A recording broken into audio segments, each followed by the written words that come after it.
I never thought one afternoon could change my life so completely. I was walking home from school, headphones in, pretending the world was just background noise. When I saw her leaning against the corner of the street with that smile I instantly knew was dangerous. It wasn't a cruel smile exactly, but it had that edge, the kind that made you aware of every mistake you'd ever made in the last week. "Hey," she said, waving me over, and I froze because I already knew I was going to regret it. I walked over, heart thumping like a drum in my chest. Her name was Lila, and she had always been the kind of person who seemed untouchable, effortless, confident in ways I never felt. She didn't wait for me to speak. "I know what you did," she said casually, as if she had just told me it was raining outside. My stomach sank because I had done nothing, or at least nothing serious, at least not anything anyone should care about. "I saw your little post," she continued, and that's when it hit me she meant the private photo I had sent to my friend. Something I thought was gone, something I thought was safe.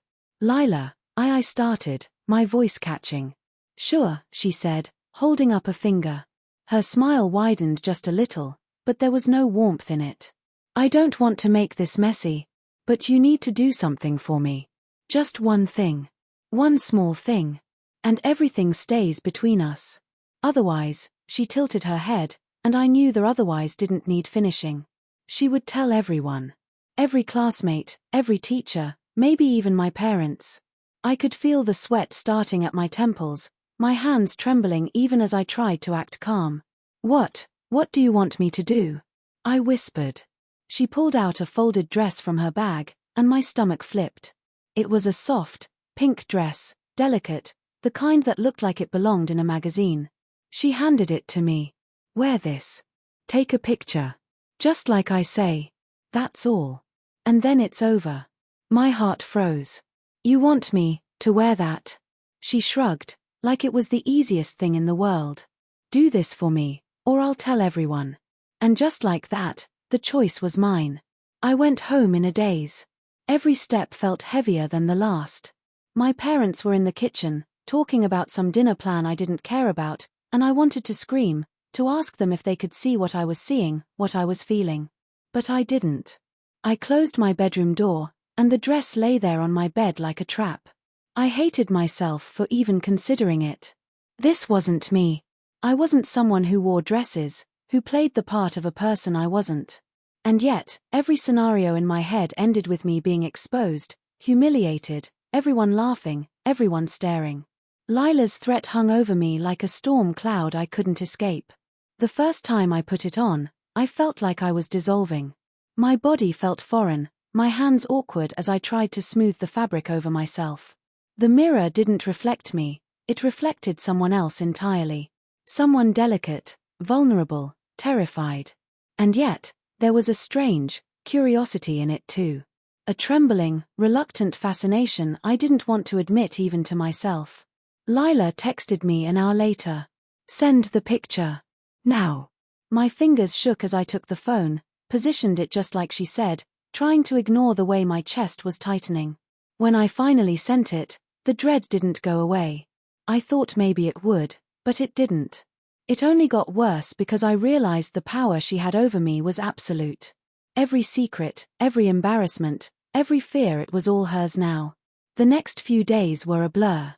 I started to avoid my friends, stopped going to certain classes, kept my head down. Lila was everywhere, always asking for small favors, small transformations, different outfits, little videos of me doing things I couldn't even look at myself in the mirror for. And with each request, I felt myself changing, reshaping into someone I didn't recognize. But it wasn't just the dress, or the pictures. It was the way I started to notice things about myself I hadn't before.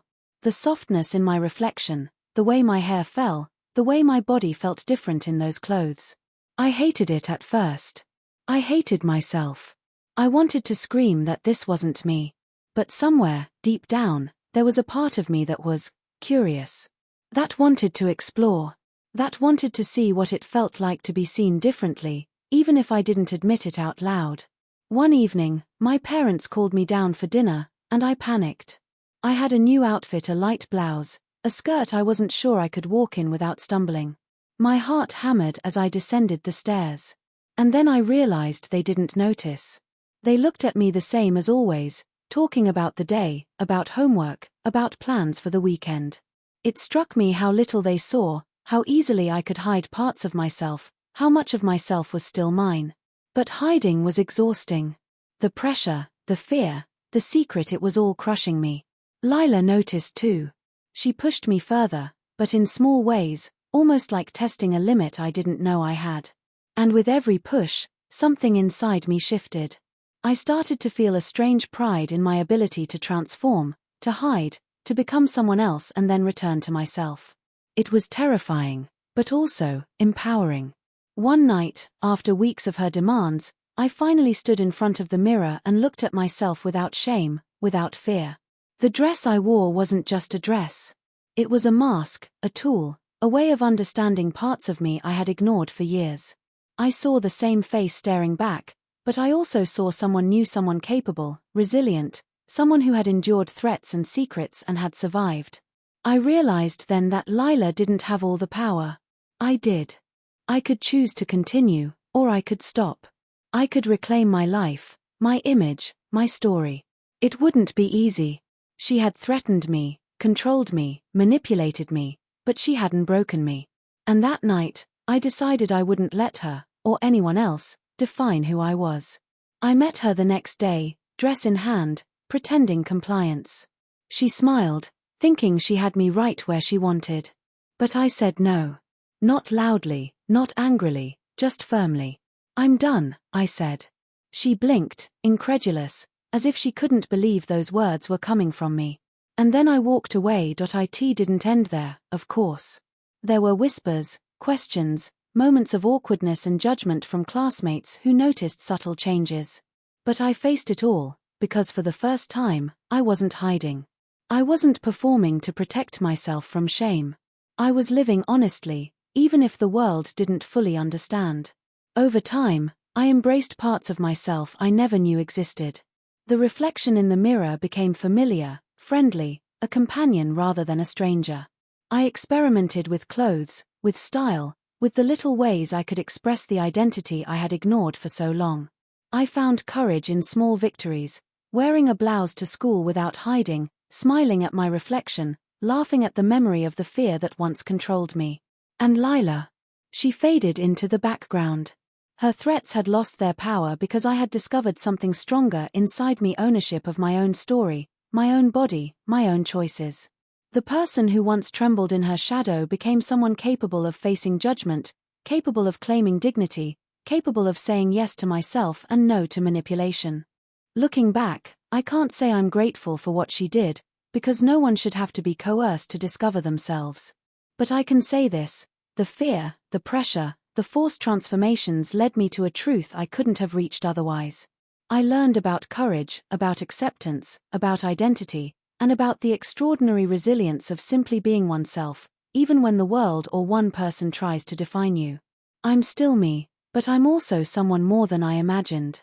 And the pink dress, once a symbol of fear, is now a reminder of survival, self-discovery, and the strength that comes from refusing to be anyone's puppet. I wore it once for fear, but I wear the lessons it taught me every day for freedom. It wasn't easy. It wasn't comfortable. But it was real. And for the first time in my life, I felt completely, undeniably, authentically me. After that day, life didn't magically become easy. The hallways still buzzed with whispers, some curious, some judgmental, but they didn't matter as much anymore. I had crossed a line, not the one Lila had set, but the one I had feared existed within myself. I began to notice things differently: the way sunlight hit my reflection in the window, the way my clothes felt on my skin, the way people reacted to me, and most importantly, how I reacted to myself. I started small. Simple changes: choosing a shirt that felt softer, a color that didn't feel like a costume, a way of tying my hair that reflected me rather than hiding me. Each tiny decision was thrilling and terrifying at the same time. I realized that identity wasn't fixed, it was something fluid, something I could explore without fear, something I could define on my own terms. Lila had inadvertently opened a door I didn't know existed. And yet, the fear lingered in the background. I couldn't shake the memory of the first day, the terror in my chest, the sensation of being trapped between exposure and obedience. Sometimes I wondered if I would ever feel normal again. But then I caught myself in the mirror, adjusting my hair just so, and I saw strength. I saw someone who had endured manipulation and had survived with integrity. The fear didn't vanish, but it lost its grip. At school, I tested the waters carefully. I walked down the halls wearing something slightly different from my usual wardrobe, a little bolder, a little more expressive. I braced for ridicule, for mockery, but it didn't come in the way I expected. Some people stared, yes, but it wasn't always mean-spirited. Some whispered, but a few even smiled. And I realized something profound. My identity wasn't just about hiding from judgment, it was about presenting myself authentically, even if the world was curious or critical. The hardest moments weren't the stares or whispers, they were the ones at home. My parents noticed the subtle changes before I was ready to explain anything. My mother paused one evening, squinting as I tried on a new outfit. "You're different today," she said softly. My father didn't comment at all, but I could feel his quiet observation. I panicked at first, thinking they would react the same way Lila threatened to, with disappointment or anger. But they didn't. They just looked, waiting, giving me space to be seen. That small gesture of acceptance was terrifyingly powerful. I remember the first time I told a friend about what had happened with Lila. I expected laughter, disbelief, maybe even betrayal. But my friend listened. Not in shock, not in judgment, just with attention and care. "That's a lot," they said. "But I'm glad you're standing up for yourself now." And it hit me I wasn't alone. Even when I had felt trapped and isolated, there were people who could understand, who could support, who could see me beyond fear and manipulation. Over time, I experimented more boldly. Dresses became skirts, skirts became blouses, blouses became whatever felt true that day. I discovered a freedom I had never imagined, the freedom to express, to explore, to test boundaries without shame. It wasn't about rebellion against Lila anymore, it was about claiming my own space in the world, defining who I was beyond the threats, beyond the fear. The turning point came when I finally faced Lila again. She approached me at school with the same confident smirk, expecting the old obedience, the familiar fear. But when she spoke, I didn't flinch. I didn't hesitate. I told her I wasn't doing any of it anymore, not because of defiance, but because I didn't need to. "I'm done," I said calmly. She blinked, almost as if she couldn't believe her control was gone. That day, I realized the power she had relied on wasn't real, it was the fear she could instill. And fear loses its grip when you face it, when you stand firm, when you take back your story. After that, life slowly returned to a new kind of normal. I still navigated curiosity and judgment from classmates, and I still had moments of doubt about myself, but they no longer dictated my choices. I had discovered resilience, courage, and a deeper understanding of identity. I realized that transformation isn't just about clothing or appearances, it's about understanding who you are, even in circumstances that seem impossible. Sometimes, I still think about the first dress, the one that started it all. I don't see it as a symbol of fear anymore. I see it as the beginning of self-discovery, the spark that forced me to confront both my vulnerability and my strength. And I realize that transformation isn't about becoming someone else, it's about uncovering the person you were always meant to be, even if the path there is messy, uncertain, and frightening. By the end, I had learned something that no threat, no whisper, and no manipulation could ever teach me directly. Courage doesn't mean absence of fear. Courage means acting in spite of it. And authenticity isn't about being perfect, it's about being honest with yourself, embracing the parts of you that are still learning, still growing, still exploring. I'm still me, but I'm also more than I was. I wear my choices openly now, and I wear them proudly. The reflection in the mirror is no longer a stranger, it's a companion who has witnessed fear, endured manipulation, and emerged stronger, braver, and fully alive. And I know now that no one, not even someone as cunning as Lila, can take that away from me. Weeks passed, and I began to notice subtle shifts in myself I hadn't expected. It wasn't just about clothes anymore, or the fear that had once wrapped around me like a heavy cloak, it was about presence, about how I carried myself. I caught myself walking taller, even when no one was looking, adjusting my hair in the mirror and realizing that the reflection staring back at me wasn't the frightened, obedient version of myself. It was someone entirely new, someone both familiar and strange, a self I hadn't allowed to emerge before. One afternoon, Lila cornered me near the courtyard, her usual smirk in place. "I thought you might come around," she said, expecting hesitation, expecting the old tremor in my voice. But it didn't come. I took a deep breath, feeling the confidence that had been quietly building over weeks, and said, "I'm not doing this anymore." She blinked. "What do you mean?" "I mean I'm done being controlled. I'm done letting fear dictate my choices. And I'm done letting you decide who I am." My voice was steady, firm, even as my pulse raced. She looked at me for a long moment, probably trying to decide if I was bluffing or if the old fear still lingered underneath. But it didn't. "You can't just," she started, but I cut her off. "I can, because I'm me. And I don't need your permission or your threats anymore." The change wasn't immediate. There were lingering whispers, side glances, and moments when I doubted myself. But the seed of self-assurance had been planted, and it grew quickly. I experimented with styles that reflected me, not what someone else demanded. I wore skirts and blouses, yes, but also sweaters, hoodies, anything that made me feel authentic. I mixed and matched colors and fabrics, learning how to express the parts of myself I had been suppressing for years. My parents began to notice more than just small changes in clothing. They noticed my posture, my confidence, the way I spoke and carried myself. One evening, my mother asked softly, "Are you happy with who you are?" My father didn't say a word, but his quiet nod spoke volumes. For the first time, I realized that being accepted didn't require perfection. It required honesty and courage, and that was something I was learning to claim on my own terms. School became a different kind of battlefield. Some classmates still whispered, but more of them simply watched with curiosity. And I noticed something fascinating. The more authentic I became, the less their judgment mattered. I wasn't performing anymore, I was living. And living authentically was more powerful than hiding behind fear, more thrilling than avoiding exposure, more freeing than trying to be someone I wasn't. One day, I found myself standing in front of the mirror, holding the very first dress Lila had given me. It used to symbolize fear, coercion, and manipulation. But now it felt different. It felt like a marker, a symbol of survival, a reminder of how far I had come. I picked it up, ran my fingers over the soft fabric, and smiled not at the dress itself, but at the journey it had sparked. The real transformation wasn't just physical, it was emotional, mental, and deeply personal. I had learned about courage in ways that no one could have taught me. I had discovered a part of myself that thrived on authenticity, creativity, and resilience.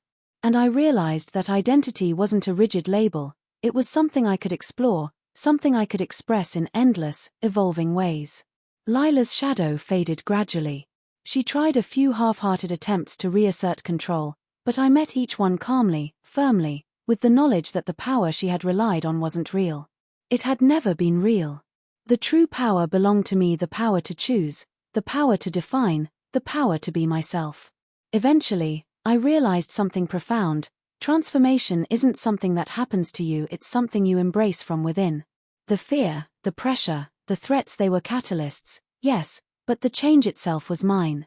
Every outfit I wore, every choice I made, every step I took in confidence was a testament to the person I had uncovered. I began to see beauty in my reflection, not because of how I looked, but because of what I had survived, what I had discovered, what I had become. I had faced coercion, fear, and judgment, and I had emerged stronger, braver, and more in touch with myself than I had ever been before. There were moments of doubt, of course. Old fears resurfaced sometimes, subtle and insidious. But each time, I reminded myself of the journey, of the courage it had taken to stand firm, of the identity I had claimed through patience, reflection, and self-acceptance. And each time, I felt a little stronger, a little more complete, a little more myself. The final, most important realization was this: identity is never something imposed. It is never a threat to be coerced. It is something you cultivate, nurture, and embrace. And once you do, no one, not even someone as cunning and threatening as Lila, can take it from you. I had worn the dress once out of fear, but every day afterward, I wore the lessons it taught me out of strength.